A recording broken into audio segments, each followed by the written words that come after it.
जय हिंद दोस्तों, मैं हूं आपका दोस्त के बी और डेली करंट अफेयर्स के एक नए वीडियो में आप सभी का स्वागत है। आप सभी को यह पता होगा कि कल हमारे देश की 6 बार की जो विश्व चैंपियन हैं, जिन्हें हम लोग एमसी मैरी कॉम के नाम से जानते हैं, ये हमारे ओलंपिक खेलों से हो गई हैं बाहर। लेकिन जिस प्रकार से 38 साल की एज में इन्होंने पार्टिसिपेट किया था, वह भी किसी जीत से कम नहीं है। तो जिस तरीके से इन्होंने हमारे देश के युवाओं को इंस्पायर किया है, जिस प्रकार से बॉक्सिंग में हमारे देश का नाम पूरी दुनिया में ऊंचा किया है, उसके लिए हम सभी इनके आभारी हैं और मैरी कॉम जी को यहाँ पर आगे भविष्य के लिए बहुत सारी शुभकामनाएं देते हैं। तो चलिए इन्हीं शुभकामनाओं के साथ में कल के प्रश्नों के रिवीजन के साथ में वीडियो की हम शुरुआत करते हैं। तो पहला प्रश्न था कि प्रत्येक वर्ष विश्व हेपेटाइटिस दिवस कब मनाया जाता है। तो ध्यान रखिएगा, यह दिवस हर साल होता है 28 जुलाई को, यानी कि ऑप्शन बी हो जाएगा हमारा करेक्ट। अगला प्रश्न था कि जुलाई 2021 में कर्नाटक राज्य के नए मुख्यमंत्री कौन बने।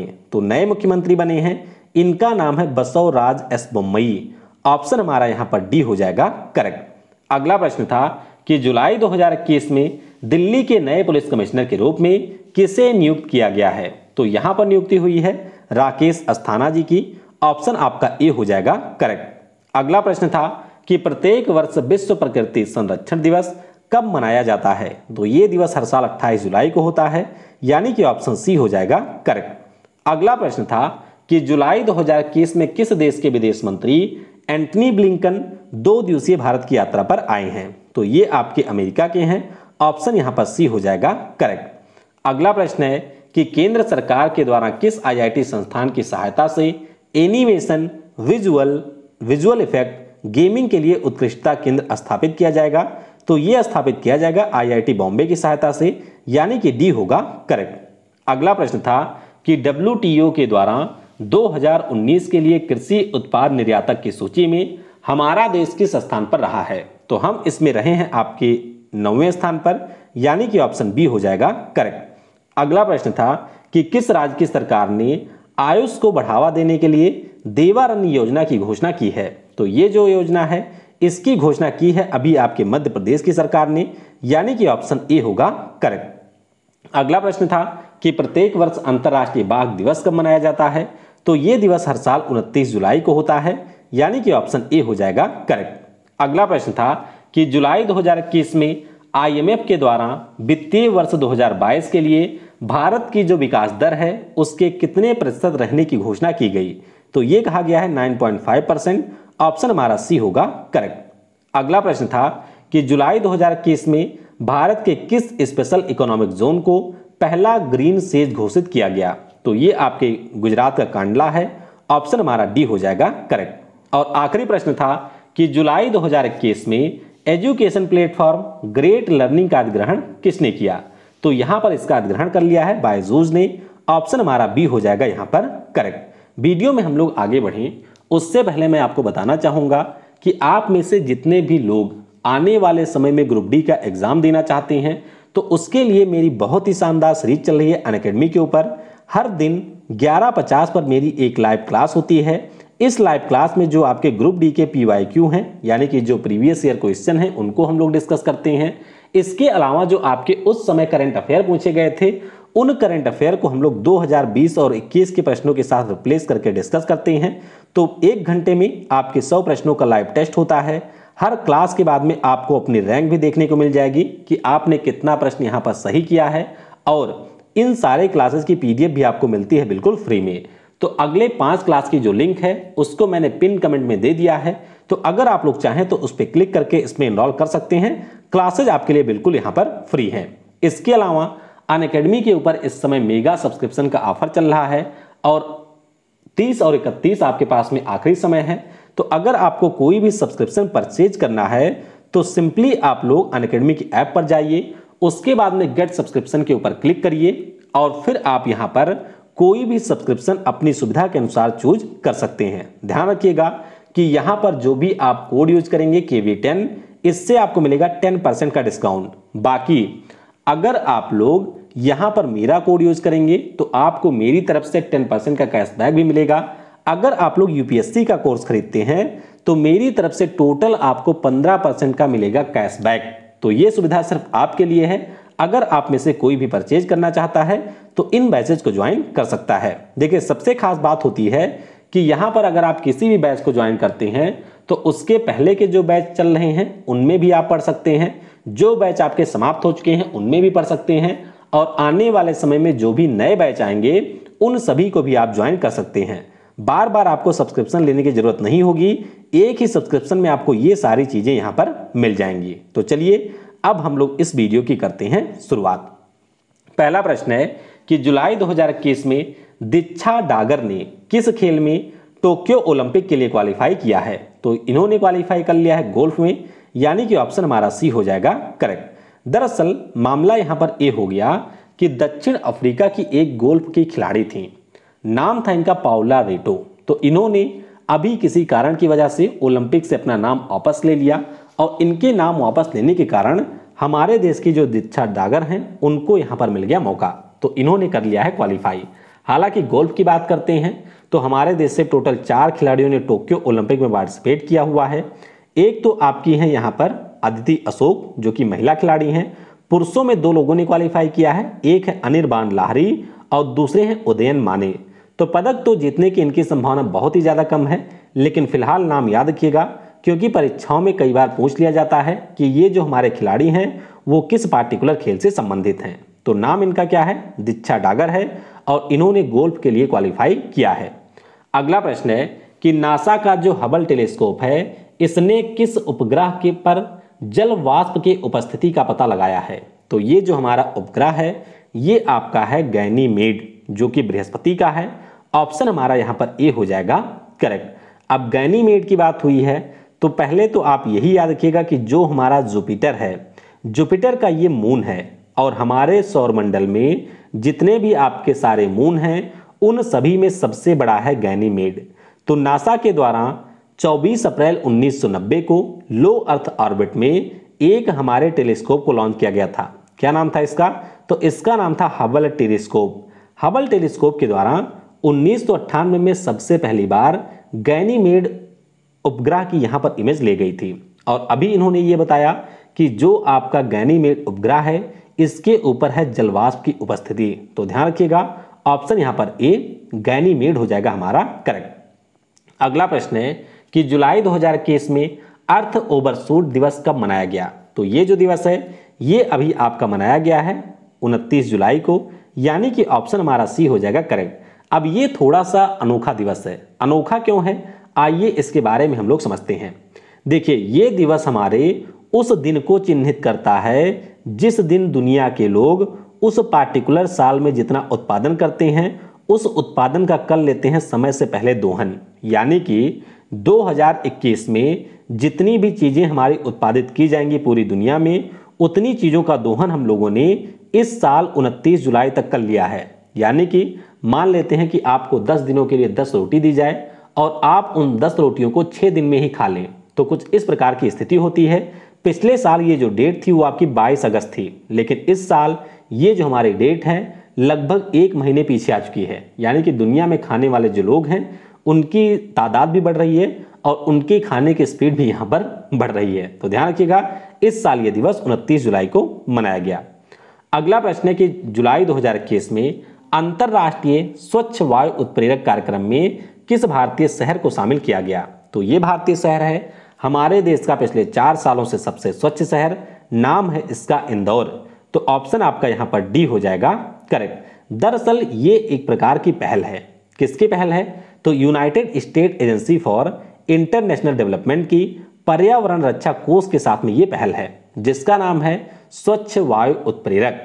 तो इसी पहल में अभी इंदौर को शामिल किया गया है, और जो आपकी इंदौर का नगर निगम है वह मध्य प्रदेश प्रदूषण नियंत्रण बोर्ड की सहायता से 5 वर्षों के लिए इस कार्यक्रम को अपने शहर में करेगा संचालित। उद्देश्य ये होगा कि जो भी हमारी हवा है उसको और बेहतर यहाँ पर बनाया जाए।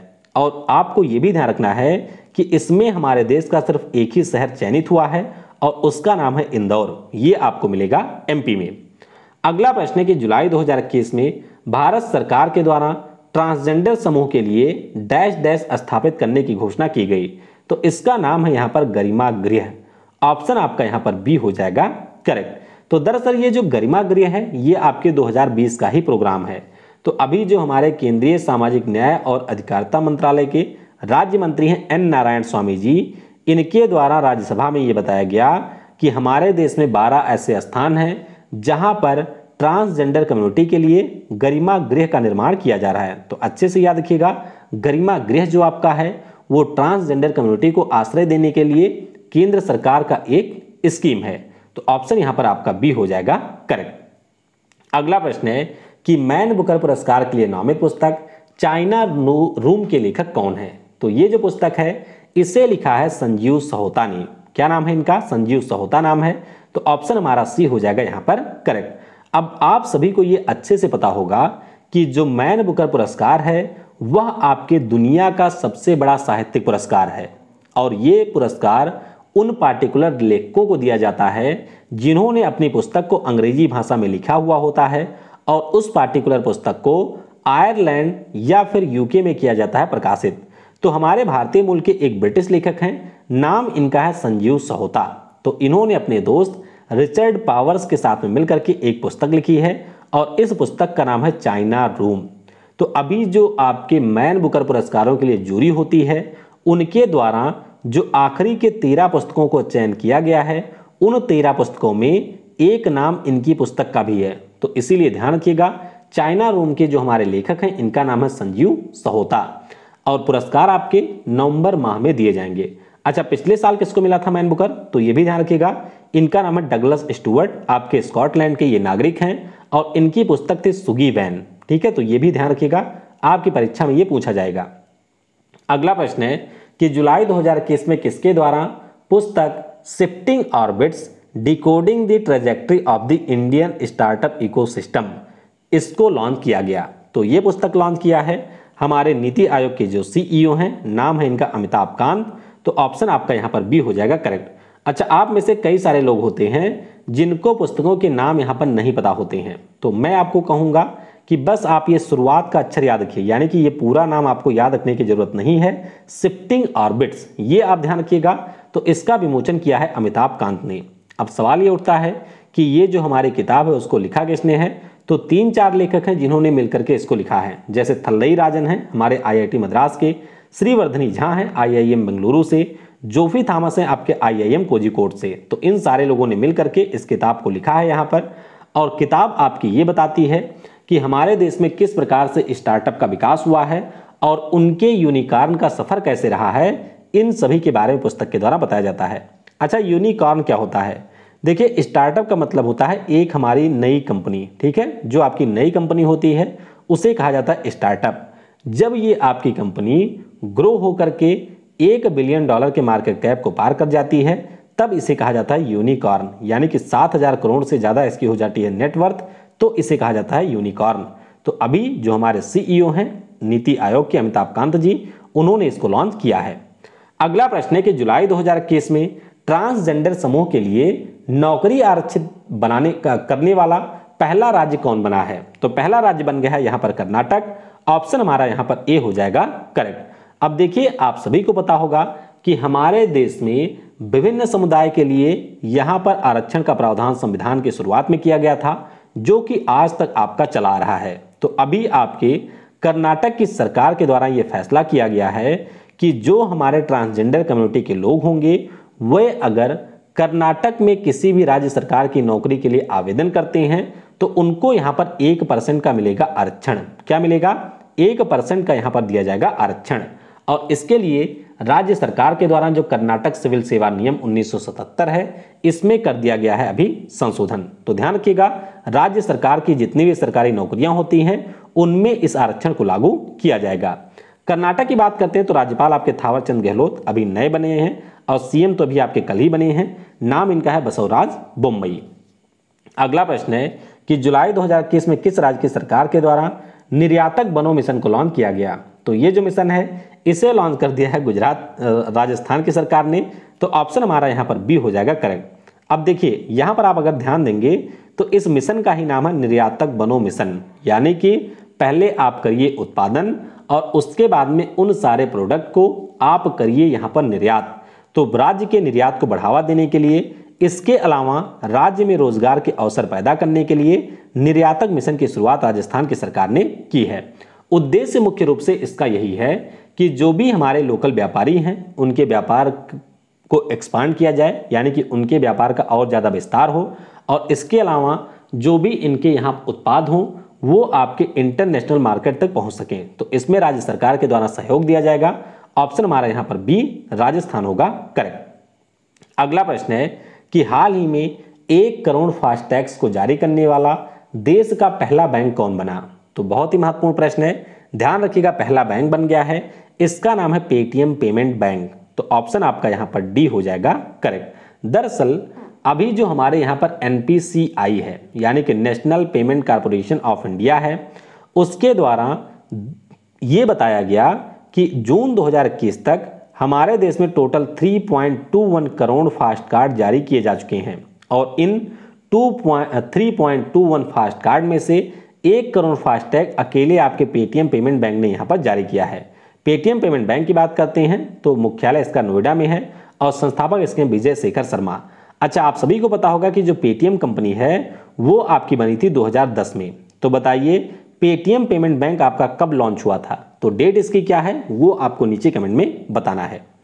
अगला प्रश्न है कि नंदू नाटेकर जिनका हाल ही में निधन हुआ वे आपके किस खेल से संबंधित हैं? बहुत ही ज्यादा महत्वपूर्ण प्रश्न है।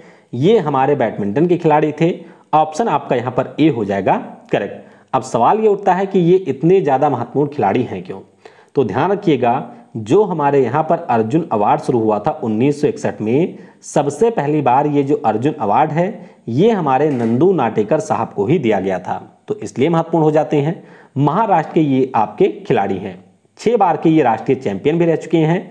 इसके अलावा जो सबसे खास बात है इनकी कि 1956 में मलेशिया में एक हमारा टूर्नामेंट हुआ था जिसका नाम था सेलोंगर कप। क्या नाम था? सेलोंगर कप। तो इस कप को जीत करके अंतरराष्ट्रीय स्तर पर बैडमिंटन में कोई भी खिताब जीतने वाले पहले खिलाड़ी थे अर्जुन नाटेकर जी। तो ध्यान रखिएगा, ये हमारे बैडमिंटन से जुड़े हुए थे। अभी 88 साल में इनका हो गया है निधन, तो ए होगा आपका करेक्ट। अगला प्रश्न है कि लोथम क्लीनटेक ने किस राज्य में भारत का जो सबसे बड़ा लिथियम आयन बैटरी फैक्ट्री है इसके स्थापना की कर दी है घोषणा? तो ये जो फैक्ट्री है वह आपके उत्तर प्रदेश में स्थापित की जाएगी, यानी कि ऑप्शन सी हो जाएगा करेक्ट। तो उत्तर प्रदेश में आपको मिलेगा गौतम बुद्ध नगर, जिसे आप लोग नोएडा के नाम से जानते हैं। तो लोहम क्लीनटेक के द्वारा यह घोषणा की गई है कि अगले 18 माह के अंदर 300 करोड़ रुपए का ये निवेश करेंगे और उत्तर प्रदेश राज्य के नोएडा में हमारे भारत की जो सबसे बड़ी लिथियम आयन निर्माण करने वाली फैक्ट्री होगी उसकी ये लोग करेंगे स्थापना। इसके अलावा क्लीनटेक ने यह भी कहा है कि गुजरात में जो आपका कांडला है वहां पर आपके लिथियम रिसाइकलिंग फैसिलिटी भी खोलने की तैयारी है। तो ये आपको ध्यान रखना है कि आपके उत्तर प्रदेश के नोएडा में इसे खोला जाना है। तो चलिए कल के प्रश्नों का हम लोग उत्तर जान लेते हैं। पहला प्रश्न था कि भारत के नए स्वास्थ्य मंत्री कौन बने हैं? तो ये हमारे ना केवल स्वास्थ्य मंत्री हैं बल्कि आपके इलेक्ट्रॉनिक्स और आईटी मंत्री भी हैं। नाम इनका है मनसुख मांडविया। तो पहले ये हमारे राज्य मंत्री थे स्वतंत्र प्रभार के, अब बन गए हैं आपके कैबिनेट मंत्री। अगला प्रश्न था कि भारत के नए खाद्य प्रसंस्करण उद्योग मंत्री कौन बने हैं? तो इनका नाम है पशुपति कुमार पारस, और इनके बारे में ध्यान रखिएगा कि जो आपके बिहार की एलजेपी पार्टी है यानी कि रामविलास पासवान जी वाली पार्टी है उसके ये हमारे मेंबर हैं और रामविलास पासवान जी के ये छोटे भाई भी हैं। तो ये आपको याद रखना है। भारत के नए ग्रामीण विकास और पंचायती राज मंत्री कौन बने? तो बिहार के बेगूसराय से ये सांसद हैं। नाम इनका क्या है? तो इनका नाम है गिरिराज सिंह। पहले इनके पास में वो आपका जो मत्स्य था, पशुपालन था, उसका प्रभार था। अब ये हमारे नए ग्रामीण विकास और पंचायती राज मंत्री बने हैं। आखिरी प्रश्न था कि भारत के नए संस्कृति और पर्यटन मंत्री कौन बने? तो ये भी हमारे पहले राज्य मंत्री थे, अभी इनको कैबिनेट में भेजा गया है और नाम इनका है यहाँ पर प्रहलाद सिंह। नहीं जी, प्रहलाद सिंह इनका नाम नहीं है, इनका नाम है जी किशन रेड्डी। ठीक है, ये प्रहलाद सिंह नहीं है, प्रहलाद सिंह पटेल पहले थे, तो जी किशन रेड्डी इनका नाम है। ध्यान रखिएगा, पहले ये आपके गृह राज्य मंत्री थे और अब ये हो गए हैं नए संस्कृति और पर्यटन मंत्री। आज के वीडियो से आपके लिए प्रश्न है कि इस साल जो हमारा राष्ट्रीय बागवानी महोत्सव था इसका आयोजन किस शहर में किया गया? अगला प्रश्न है कि यूईएफए चैंपियन ट्रॉफी 2021 का खिताब किसने जीता है? और आखिरी प्रश्न है कि कोपा अमेरिका 2021 का खिताब किसने जीता है? अच्छा, 10 बजे मेरी लाइव क्लास भी होती है करंट अफेयर की, जिसमें मैं करंट अफेयर का लाइव टेस्ट लेता हूं। तो अगर आप भी अपनी तैयारी को बूस्ट करना चाहते हैं या फिर आप जानना चाहते हैं कि आप इस समय कितने पानी में बह रहे हैं, तो आप उन क्लासेस को ज्वाइन कर सकते हैं। बस आपको हवेली पर आना है, बिल्कुल फ्री क्लास होती है, पीडीएफ भी आपको मिलती है और 30 मिनट में मैं यहाँ पर 60 प्रश्नों का टेस्ट लेता हूँ। तो ये आपके जो सीरीज है आपकी स्पीड को बूस्टअप करने के लिए मैंने रखा हुआ है। तो अगर आप भी बूस्ट करना चाहते हैं तो आप इस क्लास को ज्वाइन कर सकते हैं।